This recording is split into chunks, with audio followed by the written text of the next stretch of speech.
प्रसादो दस्याप्रसादान्नगति कुतोऽपि ध्यायुं स्तुवं स्तश्च जशस्त्रिसन्ध्यं वन्दे गुरो श्रीचरणारविन्दम् आजानुलम्बितभुजौ कनकावदातौ संकीर्तनैकपितरौ कमलायताक्षौ विश्वम्भरौ द्विजवरौ जुगधर्मपालौ वन्दे जगत्प्रियकरौ करुणावतारौ नमस्त्रिकालसत्याय जगन्नाथसुताय च सवृताय सपुत्राय सकलत्राय ते नमः बर्हापीडाभिरामं मृगमदतिलकं कुण्डलाक्रान्तगण्डां पञ्चाक्षं कम्बुकण्ठं स्मितसुभगमुखं स्वाधुरीन्नस्तवीनुम् श्यामं शान्तं त्रिभङ्गं रविकरवसनं भूषितं वैजयन्त्या वन्दे वृन्दावनस्थं युवतिशतवृतं ब्रह्मगोपालवेशम् तप्त कांचन गौरंगी राधे वृंदावनेश्वरी वृषभानुसुते देवी तं नमामि हरिप्रिये मूकं करोति वाचालं पङ्गुं लङ्घयति गिरिं यत्कृपातमहं वन्दे परमानन्दमाधवं वाञ्छाकल्पतरुभ्यश्च कृपासिन्धुभ्य एव च पतितानां पावनेभ्यो वैष्णवेभ्यो नमो नमः हरिभक्ति पराजित हरिनाम परायण दुर्वृत्ता वा सुवृत्ता वा तेषां नित्यं नमो नमः नमः धर्माय महते नमो कृष्णाय वेधसे ब्राह्मणे नमस्कृत धर्मान् वक्ष्ये सनातनान्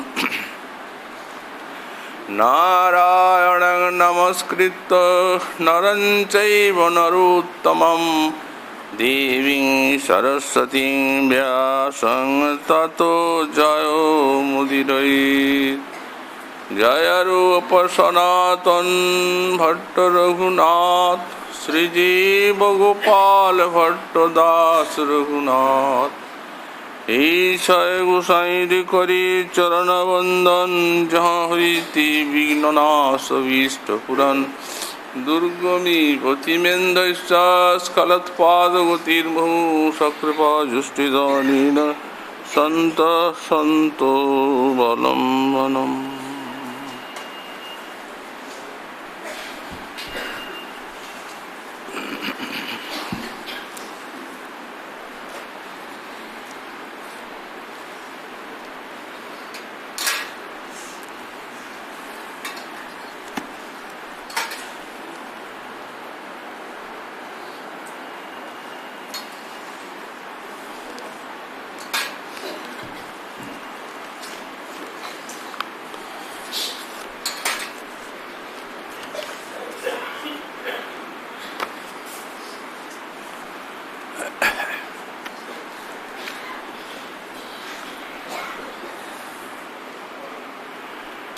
निदानन्दं कुञ्चित नीलकेशी विदलात् बिम्बोष्ठी चन्द्रानने खिलात् खञ्जन गञ्जनाक्षी रुचिमन्नासाग्रमुक्ता फले वीणाश्रोणी तनुदरी स्तनतटी वृत्तच्छटात्तद्भुते श्रीराधे भुजवल्ली चारुबलये संरूपं आविष्कुरु।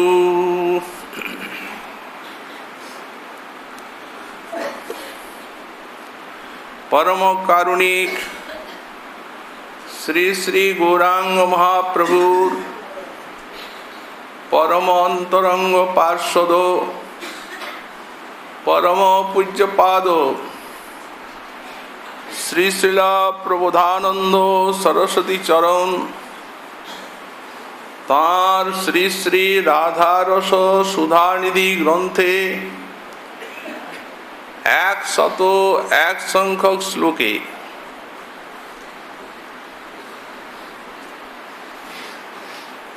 साधक दशाय स्फूर्तिर विरामे श्री श्री राधा रानीर সেই স্ফূর্তিতে প্রাপ্ত রূপটি দর্শনের জন্য এই শ্লোকে প্রার্থনা করছেন। সংরূপম আবিষ্কুরু, হে শ্রী রাধে তুমি তোমার সেই মদন মোহন মোহনের যে রূপ সেই রূপটি আমার নয়ন সম্মুখে প্রকটিত করো। গোসাইপাদ যেভাবে বিলাসান্তে শ্রী রাধা রানীর রূপমাধুরী অনুভব করেছেন, এই শ্লোকে 10টি সম্বোধনে তারই রসোদ্গার। এই যাবৎ আমরা স্নিগ্ধা কুঞ্চিত নীলকেশী বিদলাৎ বিম্বষ্টি এবং চন্দ্রাননে এই পর্যন্ত আস্বাদন করে এসেছি। তারপরে বলছেন খেলত খঞ্জন গঞ্জনাক্ষী, অতি চঞ্চল খেল্যমান গঞ্জনীর শোভাকেও নয়ন করে তোমার নয়নের শোভা হে তথাবিধে শ্রী রাধে। শ্রী গোসাইপাদ রাধারানীর নয়নের শোভা সঙ্গীত মাধবে বর্ণনা করেছেন। মদ চল খঞ্জন খেলন গঞ্জন লোচন কমল বিশালাম, যার নয়ন কমল অতি বিশাল এবং মদচল খঞ্জন খেলন গঞ্জন, মদমত্ত খঞ্জনের যে খেলা তারও সভাকে জয় করে শ্রী শ্রী রাধারানীর নয়নের শোভা।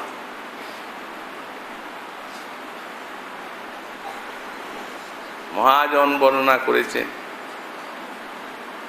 গোবিন্দের মোহনকারী নয়ন সর্বাধিক সুন্দর এই নয়ন যুগল।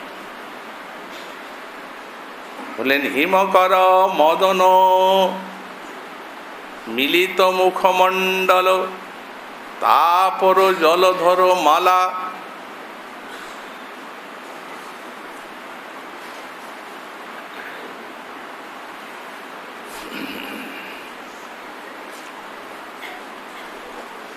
রাধারানীর মস্তকের থেকে বর্ণনা করছেন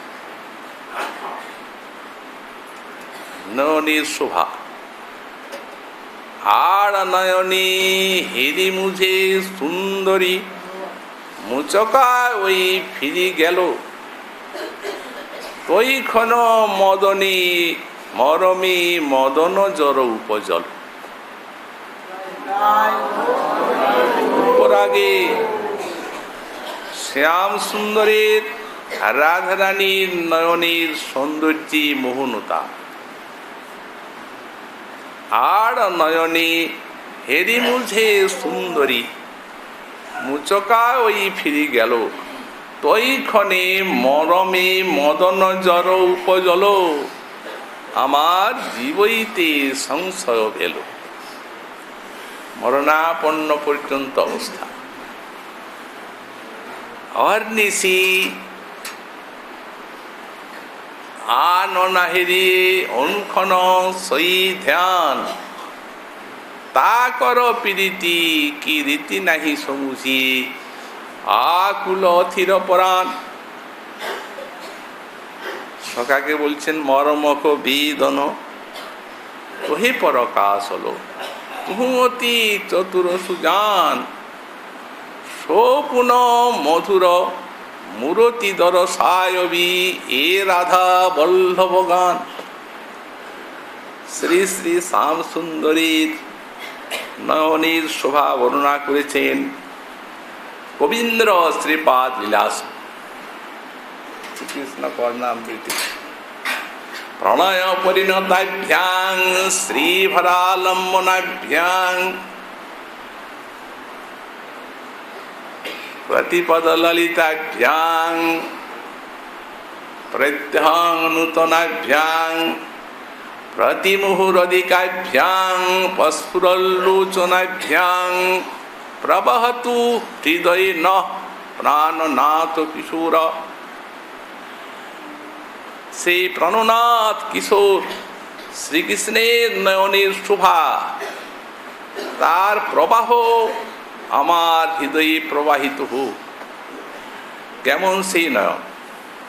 প্রণয় পরিণতাভ্যাং, রাধারানীর প্রণয় রস ঘটিত নয়ন যুগল।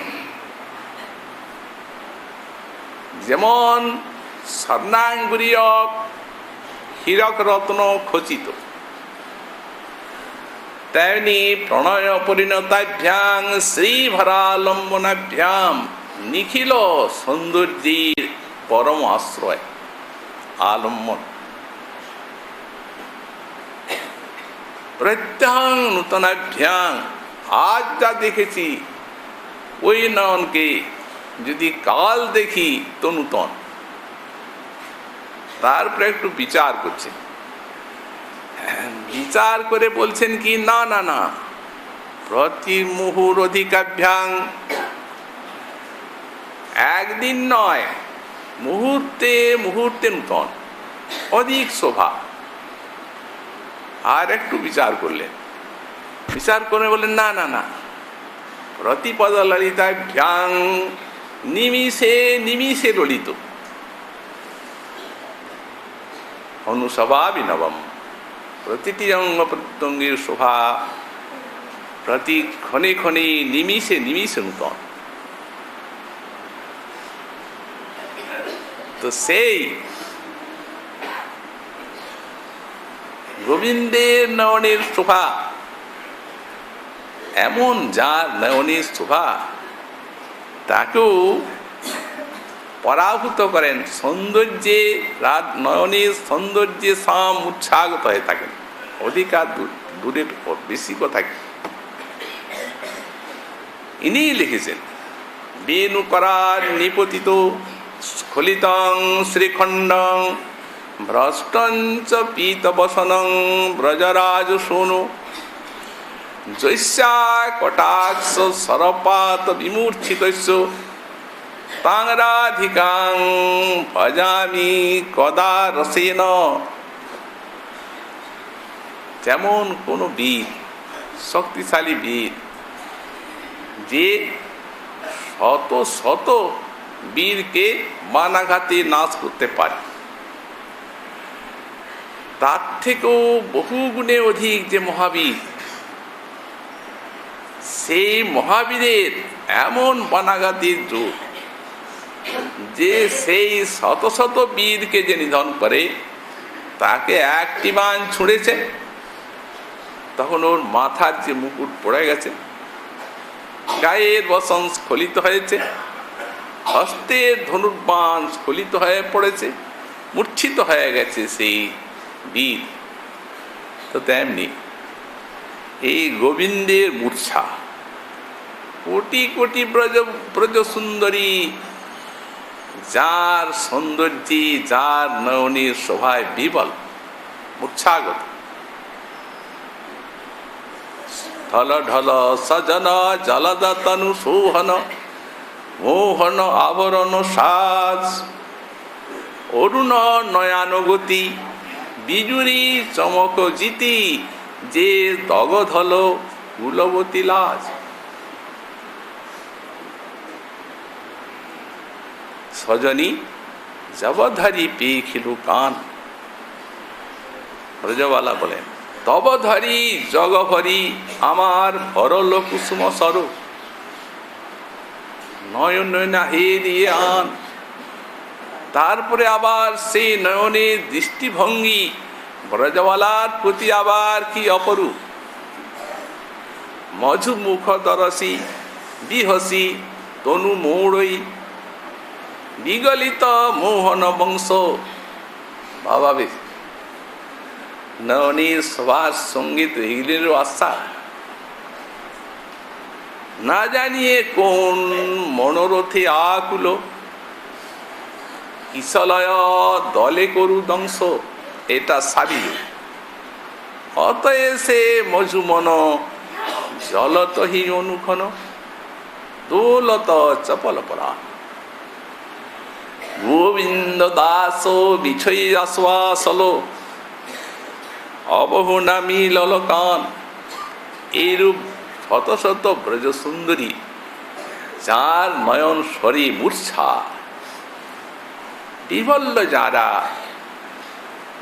রাধারানী একটি স্বরাঘাত করেছেন নেত্রীর, কটাক্ষ একটি করেছেন। রাধারানীর কটাক্ষ মাত্রে বেণু করার নিপতিত, সর্বজনমোহন বেণু হাতের থেকে স্খলিত হয়ে পড়ল। স্খলিতং শ্রীখণ্ডম, মাথার শ্রীখণ্ড চূড়া স্খলিত হয়ে গেল। ভ্রষ্টঞ্চ পীত বসনম ব্রজরাজ সোনু, পীত বসনটিও ভ্রষ্ট হয়ে গেল। জৈস্যা কটাক্ষ স্বরাঘাত, যে রাধারানীর কটাক্ষ স্বরের আঘাতে সেই যে কোটি বনমথ মোহন, গোপী মোহন গোবিন্দ বিমূর্ছিত প্রগাঢ় মূর্ছাপন্ন হয়ে গেলেন। তাঙ্গরাধিকাং পরিচরামি কদারসেন, বলছেন আমার ঈশ্বরী এই প্রকার। সুতরাং কবে রসের সঙ্গে তার ভজন করব। এখানে রস মানে ওই গোবিন্দ, রস রসবৈষব, অতএব গোবিন্দের, সেই গোবিন্দের সঙ্গে কবে তাকে ভজন করব। এমন শ্রী শ্রী রাধারানীর অদ্ভুত নয়নের শোভা। সুতরাং এমন যার অদ্ভুত নয়নের সৌন্দর্য, যে গোবিন্দকে পর্যন্ত মূর্ছা দশায় আনন করেন। আর সেই মূর্ছা মূর্ছা নয়, ওটা বিশেষ মূর্ছা, বিমূর্ছা। এই বিমূর্ছার কি অর্থ? ওটা মাদন রসের আঘাত। অপ্রাকৃত নবীন মদনকে এতখানি বিমোহিত করতে একমাত্র রাধারানীর মাদন রসেই সমর্থ। সুতরাং এই সময়ে যদি শতকোটি ব্রজবালা আসেন, ওই মূর্ছা যাবে না। কারণ এই বিশেষ মূর্ছা, এটা যে মাদন রসের আঘাত। তাই এই মূর্ছা যদি বিগত করাতে হয়, তবে ওই মাদন রসেই চায়। সুতরাং এই মাদন রসের পরশে সেই মূর্ছা যায়। কোনো সময় এমনও হয় যে এই বিমূর্ছা রাধারানীর চেষ্টা তো যায় না, তাহলে কি উপায় হবে? তখন রাধারানী সব জানেন, কিঙ্করীকে ডাকেন, ওরে আয়, আমি যে আমার প্রণনাথের মূর্ছা বিগত করতে পারছি না, দেখ যদি তোর দ্বারা মূর্ছা যায়। কিঙ্করী জানেন রাধারানী এই মাদন রসের আঘাতে বিমূর্ছিত নায়ককে সুস্থ করার জন্য মধুর গান শিক্ষা দিয়েছেন, মদন গান। সেই গানটি কিঙ্করীকে শিখিয়ে রেখেছেন। তো সেই গানটি কিঙ্করী গায়। তখন ধীরে ধীরে ধীরে ধীরে ধীরে ধীরে সেই আঘাতের মূর্ছা বিগত হয়। কেন? রাধারানী শিখালেন গানটা, তো রাধারানী গাইলে তো হতো। বললেন না, ওটা হবে না। তার কারণ এই গানের আবার বিষয় হচ্ছে যুগল। তো সুতরাং রাধারানী তো নিজে একটা বিষয় গানটা, উনি গাইলে কি করে হয়? আর সখীদের কাছে তো বলাই যাবে না এই বিষয়, এত রহস্যময়। এমনি এই গৌড়ীয় বৈষ্ণবীর সেবা, এই জন্য যে রসেন পরিচরান, এখানে রসের সঙ্গে পরিচর্যা, এগুলো দুর্লভ পরিচর্যা কিঙ্করীগণে। এই জন্য কিঙ্করীগণ তারা কি রাধারানী সেই নিভৃত গিরি গুহায় নিয়ে যে এই সমস্ত শেখান, কাব্য শেখান, সেই রূপ, এই সমস্ত রহস্যময় গান শেখান, এই সমস্ত কাজে লাগে। তাই বলেছেন তাং রাধিকাং পরিচরামি পদারসীন, কৃষ্ণের সঙ্গে কবে পরিচর্যা করব সেই রাধা। এই যে নয়নের শোভা, এই নয়নের শোভা, এর নিকটে শ্রীমদ রূপ গোস্বামীপাদ সারা বিশ্বের কল্যাণ কামনা করেছে।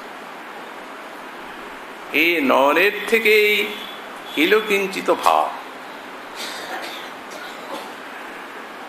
যখন রাধা দেখি কৃষ্ণ যবে ছুঁইতে করে মন, দান ঘাটি পথে যবে করেন বর্জন, যবে চাহে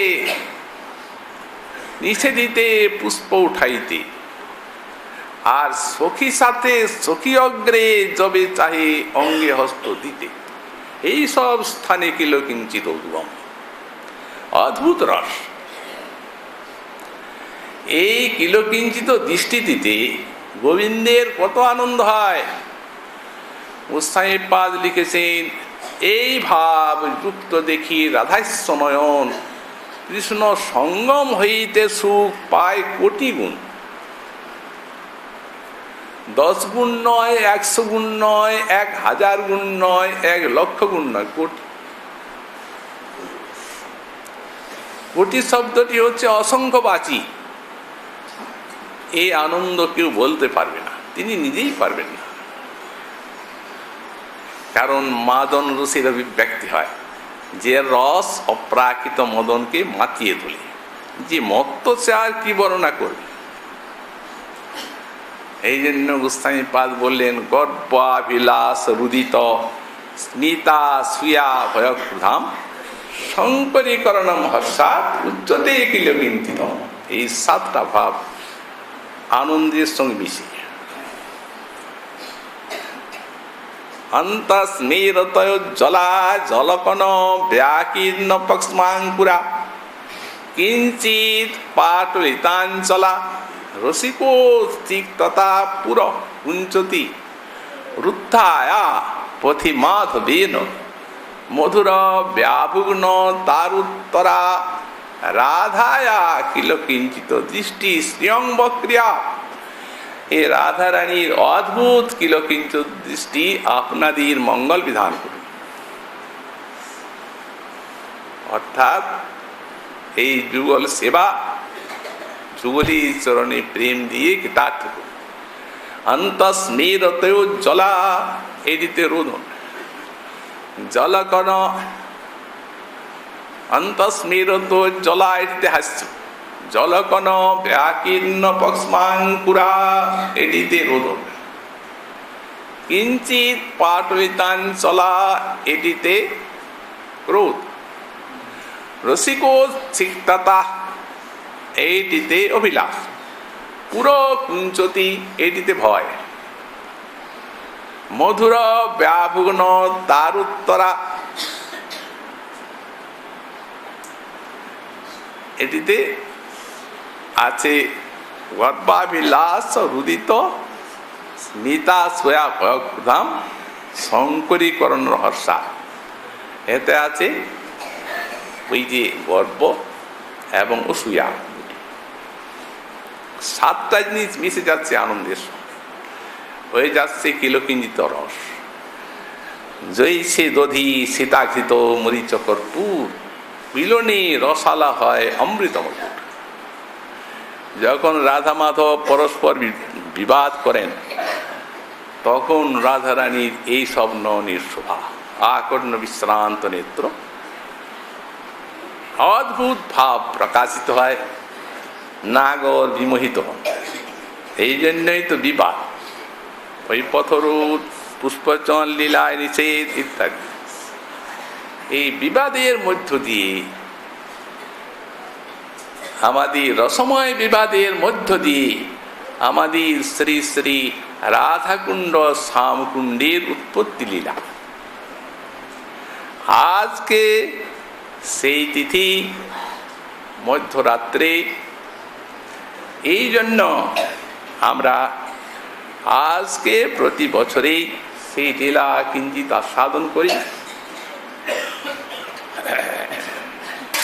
আদিবারাহে বর্ণিত আছে, যখন পরিক্রমা বর্ণনা করছেন গিরিরাজে আদিবারাহ, তখন রাধাকুণ্ডের উৎপত্তির কথা বলছেন সংক্ষেপে পুরাণ।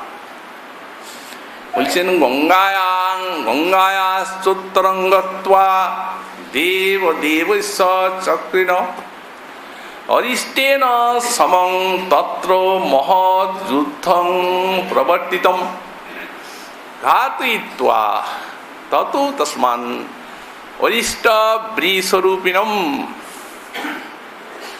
কোপেন পার্ষ্ণিঘাতেন মজ্জাস্তীর্থং প্রকল্পিতম। এইখানে অরিষ্টের সঙ্গে যুদ্ধ, বৃষরূপী অসুর, বিশাল সে একেবারে আকাশ বৃষরূপধারী অসুর, এইখানে যুদ্ধ হলো, মহৎ যুদ্ধং প্রবর্তিত, ওকে নাশ করলেন। ঘাতয়িত্বা তস্মিন অরিষ্টং বৃষরূপিণম, তারপরে গোবত্য করা হলো। এই জন্য আত্মশুদ্ধি মিচ্ছতা, নিজের শুদ্ধির ইচ্ছায়, কোপেন পার্ষ্ণিঘাতেন, একটু ক্রোধ ভরে, যেন ওই পৃথিবীতে পার্ষ্ণি বাম পয়ের গোড়ালিতে জোরে আঘাত করলেন এবং মহাতীর্থ প্রকটিত করলেন এইখানে। তত রাধা সমাশ্লিষ্ট কৃষ্ণম প্রকৃষ্টকারিণম সনামনা বিজিতং কুণ্ডং কৃতম তীর্থমধুরত রাধা কুণ্ডমিতি খ্যাতম সর্বপাপহরং শুভম। তখন রাধারানী শ্রী অক্লিষ্ট কর্মা, আশ্চর্য কর্মা কৃষ্ণকে সমালিঙ্গন করলেন। আর অদূরত, অর্থাৎ সেই সর্বতীর্থময় শ্যামকুণ্ডের কাছেই একটা নিজের নামে কুণ্ড করলেন, রাধা কুণ্ডমিতি খ্যাতম সর্বপাপহরং শুভম। রাধাকুণ্ড তারই নাম, সর্বপাপহর এবং পরম মঙ্গলময়, প্রেম পর্যন্ত দাতা। শিল বিশ্বনাথ চক্রবর্তী পাদ যেখানে অরিষ্টবধে ভাগবতী টিকা করেছেন, সেখানে ২০ শ্লোকে এই রসকলহের ভিতর লীলাটি প্রকটিত করেছেন। এখানে আমাদের জানতে হবে যে প্রত্যেকটি তীর্থই নিত্য। এইটি আর প্রকটিত কি করে হয়? কারণ কৃষ্ণ যেমন একই কৃষ্ণ নেবে আসেন, তেমনি তো ধাম কৃষ্ণ তনুসম। সর্বোপরি ব্রজলোক, ওই যে কৃষ্ণলোক ধাম, তিনি আসেন যখন, আর ব্রজমুকুটমণি যখন রাধাকুণ্ড শ্যামকুণ্ড, তখন এর প্রকটের কোনো তো প্রশ্ন আসে না, এ তো নিত্য। কিন্তু লীলার সময়ে একটা রসময় লীলার ভিতর দিয়ে আবির্ভাব তিরোভাব এটি ঘটে। যেমন আবির্ভাব ঘটল, তেমনি তার পূর্বে তিরোভাব ঘটেছিল। যখন উনি প্রকাশ করলেন তখন তো তিরোভাব ছিল, আর ওই লীলার ভিতর দিয়ে আবির্ভাব হল, কৃষ্ণ তনুসম প্রকটিত হলে। তা এখন গোবধ করেছেন কৃষ্ণ, অরিষ্টাসুরকে বধ করেছেন। এই জন্য রাধারানী তিনি সখীগণ সঙ্গে আজকাল রাত্রে এখানে কৃষ্ণের সঙ্গে মিলিত হয়েছেন, আর একটু দূরে থেকে সখীগণের সঙ্গে সেই কথা আলাপ করছেন। যেমন শুনে, অথচ নিজে নিজে শুনিয়ে শুনিয়ে বলছেন, পরস্পরে বলছেন, সখীগণ দেখো, আজ নন্দনন্দন গরুবধ করেছেন, রাজার ছেলে, অতএব রাজার পাপ প্রজাতে সংক্রমিত হয়, এটি নিয়ম। রাজার পাপ প্রজাতে সঞ্চার হয়, তাই আমরা আমাদের মধ্যে ও পাপ লাগবে। অতএব আমরা পূর্ণমাসীর কাছে, নান্দিমুখীর কাছে প্রায়শ্চিত্ত জিজ্ঞাসা করব, আর সেই প্রায়শ্চিত্ত না করলে আমাদের পাপ মুক্তি নাই। শুনছেন? তারপরে বলছেন কি, হে বিষবঘাতিন, তুমি আজ আমাদের ছোঁবে না, নিষেধ করছে। নিষেধ শুনলেন তো, হে মূঢ় বুদ্ধি গোপবালাগন, আরে ওটা কি গরু নাকি? ওটা তো ব্রজের ভয়ঙ্কর বিঘ্নকারী একটা মহাবলশালী অসুর। রাধারানী বলছেন, কিন্তু কৃষ্ণ, অসুর হলেও তো গরু তো।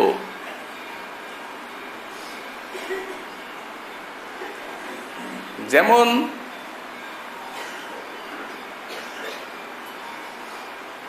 যে ওই বধ করেছিলেন ইন্দ্র,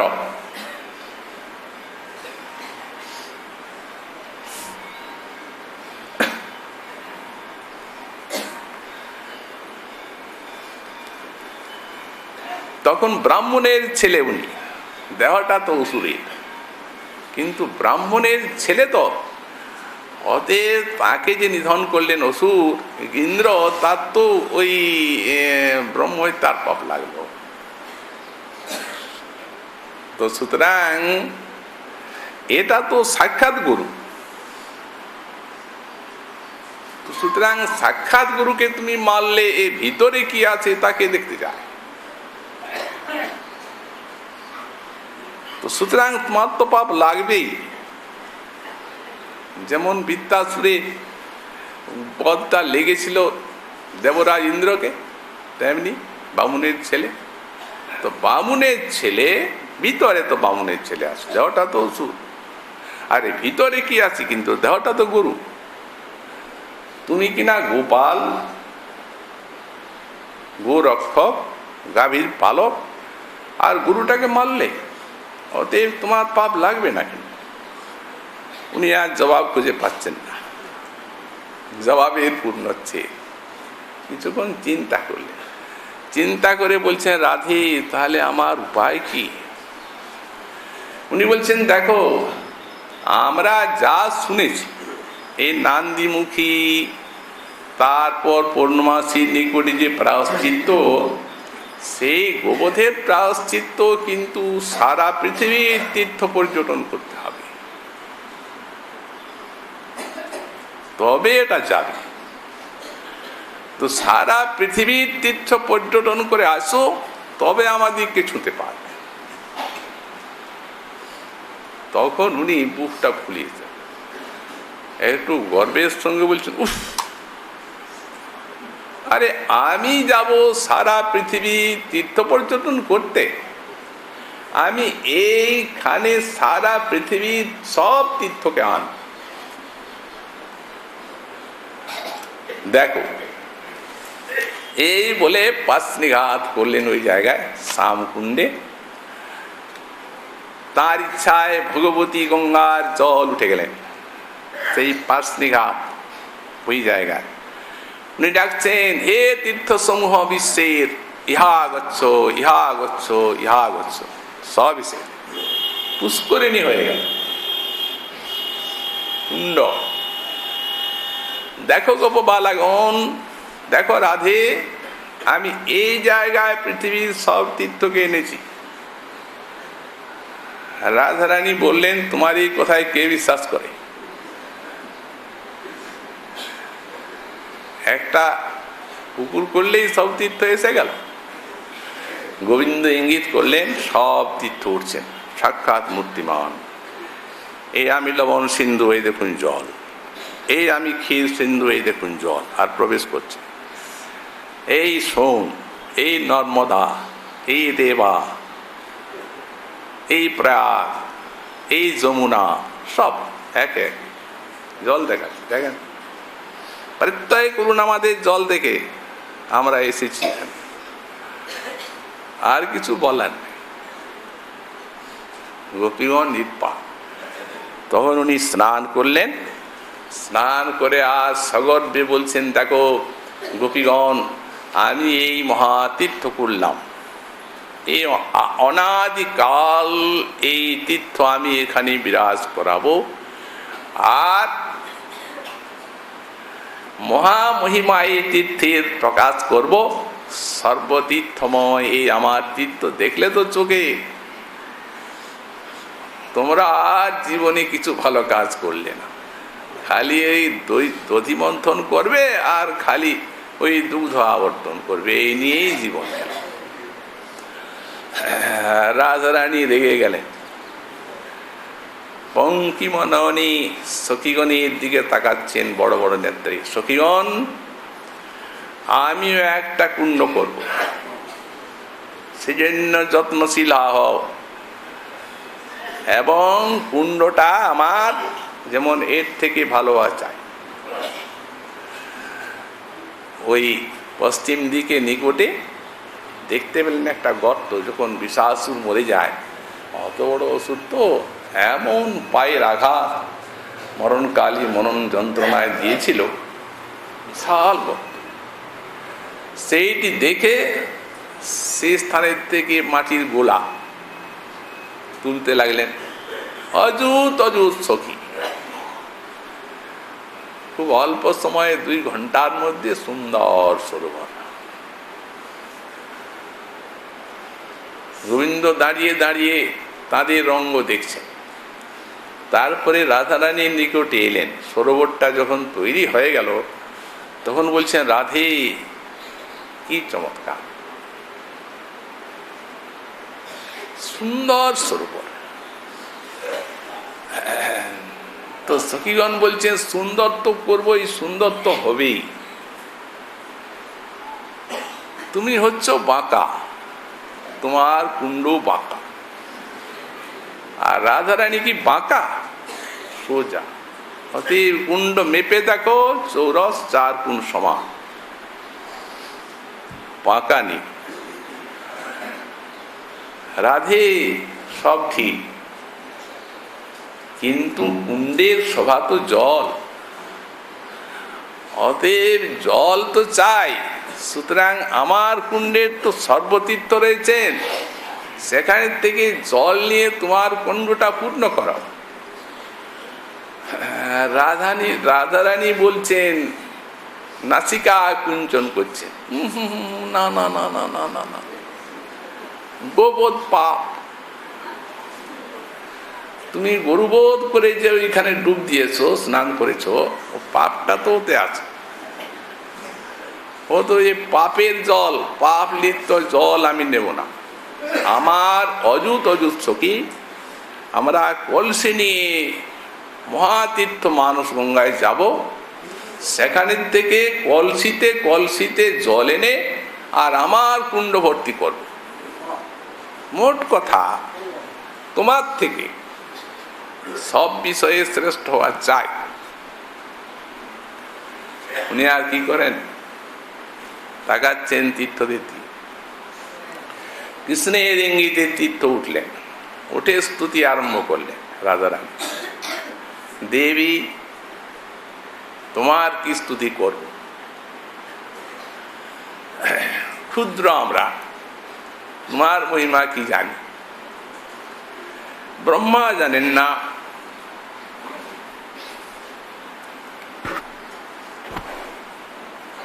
মহাদেব জানেন না, উদ্ধব তিনি মনে মনে স্মরণ করেন, জানেন একজন, এই যে তোমার প্রস্ত্রের মার্জন করেন নিজ পিত উত্তরীয় দ্বারা, তিনি কিঞ্চিত জানেন। বলাই আছি, কৃষ্ণ যার অন্ত না পায়, জীব কোন ছাড়। তো সুতরাং দেবী সেই প্রভু তোমার চরণ দুটি বুকে নিয়ে আর অলক্তক রঞ্জন করেন। কত আনন্দে তোমার চরণে নূপুর পরিয়ে দেন, এক দৃষ্টে দেখতে থাকেন চরণের শোভা। তো সুতরাং কমলা দেবীও তোমার গুণ দেখে মুগ্ধ হন। অন্যের কথা কি আছে, অতএব তোমার কৃপা দৃষ্টি কামনা করে কৃষ্ণ একটু নয়নের কৃপা দৃষ্টি লাভে নিজেকে ধন্য বলে মনে করেন। আমরা তারই সরোবরে এসেছি, তার এই পাদপৃষ্ঠ দাগাত সরোবরে আমরা এসেছি। অতএব তুমি যদি না কৃপা করো, তাহলে আমাদের যে আশা সারা পৃথিবীর থেকে, এটি মোটেই সফল হবে না। তখন রাধারানী বলছেন, বলো তোমাদের কি ইচ্ছা, কি বর চায়? তখন তারা বলছেন, আমরা আপনার কুণ্ডে থাকব। তখন রাধারানী এই কথা শুনে একটু হাসলেন, আর একটা কান্ত বদনাব্জি বিলোল কটাক্ষপাত করলেন। তার মানে দেখছো তো, আনলে তো, কিন্তু ওরা তোমার ওখানে থাকতে চায়, আমার কাছে আসবে, আমার কুণ্ডে আসবে। সখীগণ অনুমোদন করলেন, বলছে যখন তারা, তখন কৃপা করো, আচ্ছা এসে যাও, এই যেমনি এসে যাও বলেছেন। তেমনি মাঝখানে যে ভিত্তিটা ছিল, এত হর্ষ ওদের আনন্দ হলো রাজরানীর সাথে, যে ধাক্কা দিয়ে সেটি ভেঙে দিল, যেটি সঙ্গম, তা তীর্থদেরই করা, পূর্ণ পরিপূর্ণ হয়ে গেল। সমস্ত স্থাবর জঙ্গম মহানন্দে মহাসুখী বিরাজ করতে লাগলো। গোবিন্দ সেই কুণ্ড সভা দেখে বিমোহিত, এসে বলছেন, রাধে, এই তোমার কুণ্ডের যে মহিমা, এ আমার কুণ্ডের থেকে অধিক হোক। সখীগণ নয়নে নয়নে কথা বলছে, সেটা বলতে হবে না তোমাকে, আমরা তো বলেইছি তোমাদের থেকে ভালো হবে। আর আমি নিত্য এই কুণ্ডে তোমার সঙ্গে জলবিহার করব। ওই দেখ,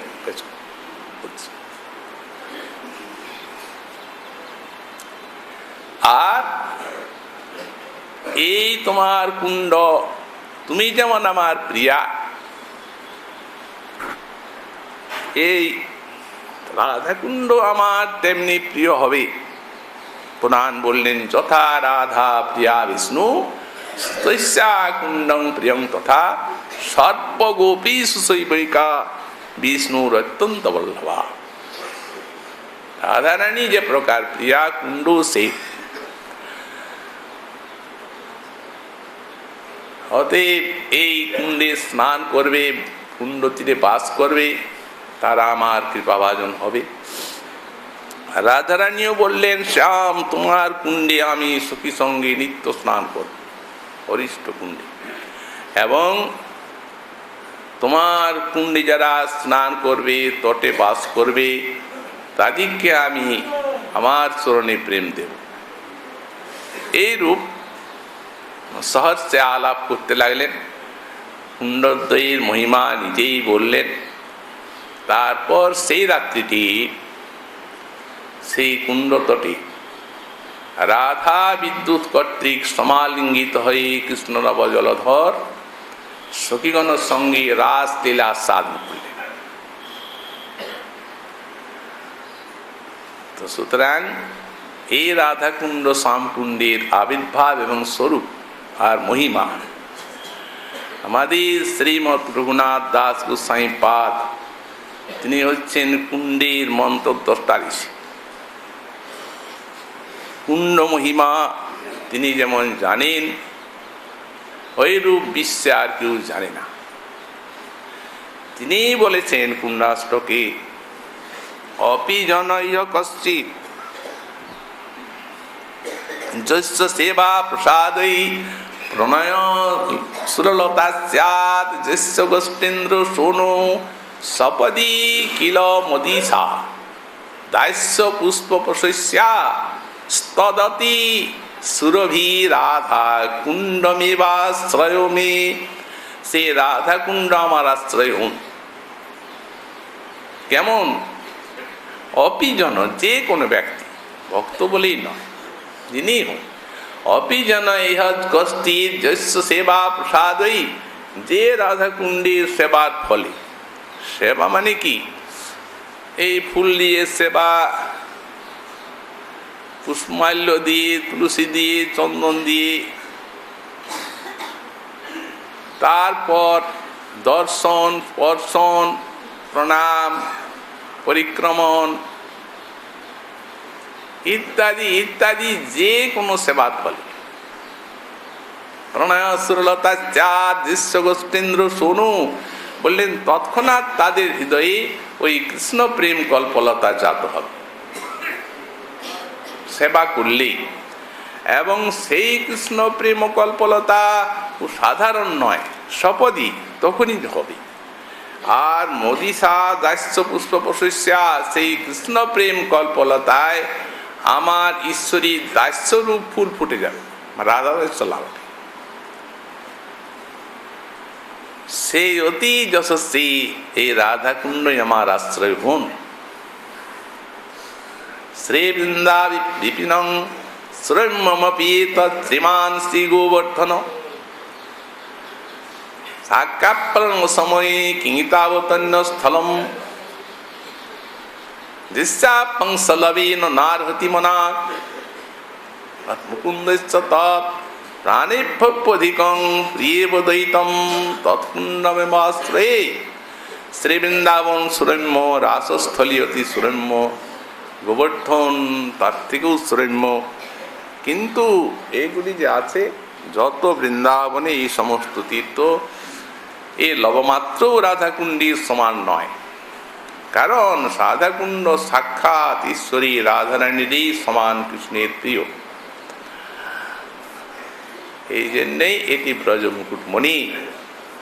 মহাজন বললেন, তোমার উজ্জ্বল মধুর্য রস সেই বর্ণ বিপর্যয় করি ভক্তের সুখ দিতে রহস্য সহিতে আছে স্বর নাম ধরি। এই যে যুগল উজ্জ্বল রস, রস তো এই জন্য রস রূপে নামটি না ডেকে হলো স্বর, রস এই দিক থেকে স্বর। তো উল্টো হয়ে কেন থাকলেন? বললেন রহস্যময় জিনিস তো, উজ্জ্বল রস, কত রহস্যময়।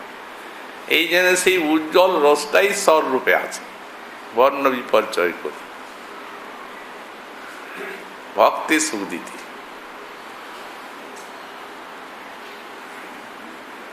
অতএব সেই রসে ভক্তগণ সেই রসে করিয়া স্নান, কৃষ্ণের কৃপায় রাধা সমপ্রেম লাভ করে ভাগ্যবান। রাধা সমপ্রেম মানে ওই রাধা সমত নয়, ওরকম তো কেউ হয় না, রাধারানী রাধাই। তো সুতরাং সমপ্রেম বলতে তাঁর দাস্য।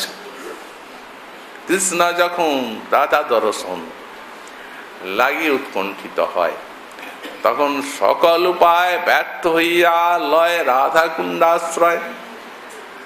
তেমতি রাধার পায় দর্শন, এমতি কুণ্ড প্রভাব। কুণ্ড তখনই দর্শন দেয়, আর কুণ্ড দর্শনে সাক্ষাৎ রাধারানীর স্মৃতি অন্তরে জাগে, নিত্যই তো সেই লীলা হচ্ছে। এই কুণ্ডের নিকটে প্রপন্ন হন, কুণ্ড তখন নিজ ঈশ্বরীকে এনে দেন। রাধারও তেমনি শ্যাম কুণ্ডাশ্রয়ী কৃষ্ণ সঙ্গ হয় লাভ। এই দুইটি কুণ্ডের রাধা কৃষ্ণের অপরূপ সেবা। অতএব সেই কুণ্ডে একবার যে করে স্নান, তারে রাধা সমপ্রেম কৃষ্ণ করে না।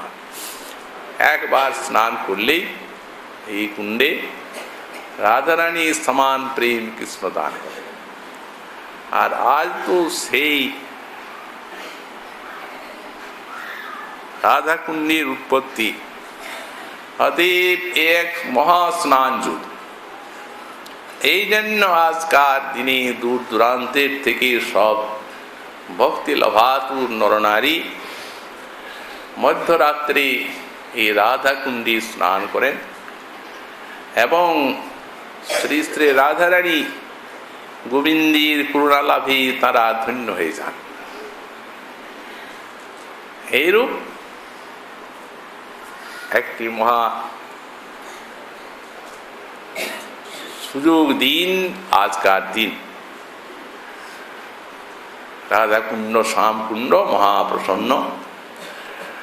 এই রূপে রাধারানীর খেলত খঞ্জন গঞ্জনাক্ষী, তাঁর নয়নের শোভাতে এই সমস্ত নানা লীলা উদ্ভব। শ্রীমন মহাপ্রভুর কৃপা হলে আবার আগামীকাল আমরা পরবর্তী শ্লোকের অংশ আস্বাদন করব। আজকে আমাদের শ্রী রাধার সুধাইন্দ্রী কথার এখানেই বিশ্রাম।